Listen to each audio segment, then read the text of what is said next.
Hello class, this is Mrs. Gallegos and today we're going to have a tutorial on significant figures and calculations. This information and practice problems can also be found in Chapter 2, Section 3 of your book, pages 40 to 42. So, how many significant figures should be in my answer? So for example, if I'm measuring the volume of an irregular solid by water displacement and I need to subtract two volumes, how many significant figures should be in my answer? Also, what happens if I then want to calculate the density of a substance whose volume and mass that I have measured? How many significant figures should I keep in my answer? So this tutorial will answer that question. So first of all, if I'm going to add or subtract numbers with significant figures, I need to round the answer to the fewest number of decimal places. And that's very important to answer. So the only numbers that I'm keeping track of are the ones that come after the decimal place.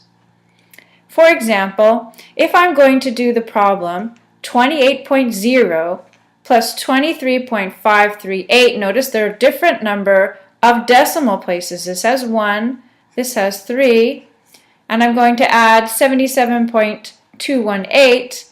This has 3 decimal places. How many decimal places do I need to keep in my answer? Well, what's the least number? This one right here. It has 1 decimal place. So that means that I really can't record my answer in more than 1 decimal place because this number didn't have more significant figures, and so I'm really only certain to the 10th place. So my answer, I'm going to knock off these digits and I'm going to use this one right before the one that I'm keeping. I'm keeping 1 decimal place. So I'm going to look to this number to know if I need to round the number next to it. So if my number that's next to the decimal place that I'm keeping, if this number right here is between 1 and 4, I will keep this number the same. I won't round it up. But if it's between 5 and 9, I'll round up. So since this is between 1 and 4, I'm going to keep my number the same, and my answer will be 77.2 centimeters. And then always box your answer after you're done. So what if I'm going to do a different mathematical calculation? Oh, actually no. Why don't you try? So right now, go ahead and pause the video and see if you can come up with the answers to these questions. How did you do? Well, right away I see that the number of decimal places here is 2, and the number of decimal places here is also 2.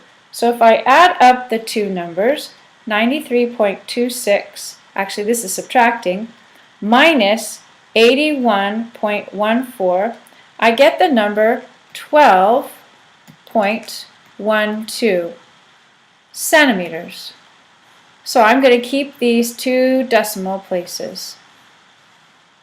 Now over here, I'm going to be adding 258.3 plus 257.11 plus 253.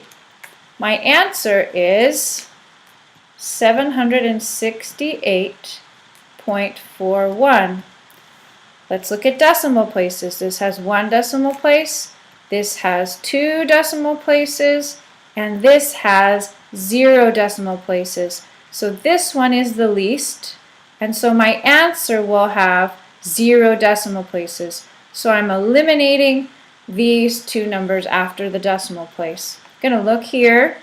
This number is between 1 and 4, so my answer will be recorded just as it is, 768 kilograms. Alright, what if I'm going to multiply it and divide numbers with significant digits? Well, in this case, I'm going to round the answer to the same number as the fewest significant figures. So this time I'm going to consider all the numbers. So here I have 3 significant figures. Here I have 3 significant figures. Remember, this is a final 0 after the decimal point, so it's significant. And here I have 3 significant figures. And this is a captive 0, so it is significant. So that means that my answer is going to be rounded to 3 significant figures. And my answer is 23.944. So I'm going to keep 3 significant figures, and I'm going to get rid of these. Now I look to this number right here. It's a number 1 to 4, so I'm going to report my number just as it is written, 23.9, and then I multiplied centimeters times centimeters times centimeters, so my answer is going to be centimeters cubed. Go ahead and box your answer. Okay, how about you try? Go ahead and pause the video and try on your own, and let's compare answers when you're done. Alright, so first I'm going to get my number. So 24 times 3.26 is equal to 78.24.